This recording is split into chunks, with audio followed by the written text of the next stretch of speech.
Welcome back to my channel that is Valluri.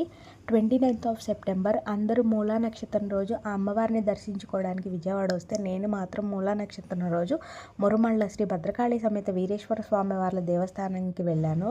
అక్కడ పర్టికులర్గా ఈ రోజుకి నాకు టికెట్ బుక్ చేసుకున్నాను ప్రీవియస్గా 1 month ప్రేయర్. కానీ టికెట్ బుక్ అవ్వలేదు, కన్ఫర్మ్ అవ్వలేదు. లాస్ట్ మినిట్ వరకు చాలా ట్రై చేశాను, అస్సలు కన్ఫర్మ్ అవ్వలేదు. ఇంకా నాకు దాని మీద హోప్స్ వదిలేసుకొని అక్కడికి వెళ్తే నీ కళ్యాణం టికెట్ బుక్ అవ్వలేదు అంటే రిస్క్ అవుతుందేమో అని ఆలోచించి సైలెంట్గా ఉన్నాను. ఒక్క మెసేజ్ అయితే పెట్టాను. నేను అక్కడ పోర్టల్ వెబ్సైట్లో ఒక నెంబర్ అయితే దొరికింది, ఆ నెంబర్కి మెసేజ్ పెట్టాను. ఇట్లా నేను కళ్యాణం బుక్ చేసుకున్నానండి, కానీ నాకు టికెట్ కన్ఫర్మ్ అవ్వలేదు అని. ఆయన ఇప్పుడు వెళ్ళి చెక్ చేసుకో అమ్మా అన్నారు. చాలాసార్లు చెక్ చేస్తున్నానండి, 15 days నుంచి చెక్ చేస్తున్నాను, ఒక్కసారి కూడా నాకు కనిపించలేదంటే ఇప్పుడు అప్డేట్ చేసామమ్మా, ఒక్కసారి వెళ్ళి చెక్ చేసుకో నీకు కన్ఫర్మ్ అయిందని చెప్పారు. ఇంకంతే. అది చెప్పే టైంకి 8:39. సేమ్ డే నాకు ఈవినింగ్కి కళ్యాణం ఉంది, మార్నింగ్ 8:39కి బుక్ అయింది టికెట్. ఇక్కడి నుంచి 5 hours జర్నీ. అసలు అప్పటికప్పుడు ప్యాక్ చేసేసుకొని స్టార్ట్ అయిపోయాము. అది లక్ అని చెప్పాలి. దేవుడు నిజంగా మనల్ని రప్పించుకోవాలంటే ఇట్లా చేస్తారు అనడానికి ఇదే ప్రూఫ్.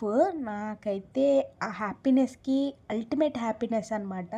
ఎందుకంటే హాలిడే చూసుకున్నాను నేను, అండ్ మంచి రోజు చూసుకున్నాను. ఈ 2 చూసుకుని ఈరోజు బుక్ అయితే ఏంటా ఇలా బుక్ అవ్వలేదు అని చాలా బాధపడ్డాను. లోపల అయ్యవారు ఇద్దరు అయితే ఎంత బాగుంటారంటే అంత బాగుంటారు. ఇక్కడున్న స్థల పురాణం ఏంటంటే దక్షయజ్ఞం తర్వాత వీరభద్రుని అవతారంలో స్వామి ఊరంతా తిరుగుతూ మొత్తం అంతా తిరుగుతూ బాగా శరభ అనుకుంటూ వైలెంట్గా ఉంటారు కదా, అప్పుడు అమ్మవారు ఒక కన్య రూపంలో అయ్యవారికి ఎదురుపడి మ్యారేజ్ గురించి అడుగుతారంట. అప్పుడు ఆమెని కళ్యాణం చేసుకోవటంతో ఆయన శాంతపడతారు అని ఇక్కడ స్థల పురాణము. ఇక్కడ స్థల పురాణం కూడా రాసి ఉంటుంది. నేను ఇక్కడ స్థల పురాణాన్ని వీడియో కూడా తీశాను, ఒక్కసారి మీరు నోటీస్ చేయండి. ఇక్కడే పర్టికులర్ ఈ స్టేజ్లోనే కళ్యాణం అనేది జరుగుతుంది. ఈ ముందు మనందరము డివోటీస్ అందరూ కూర్చుంటారనమాట.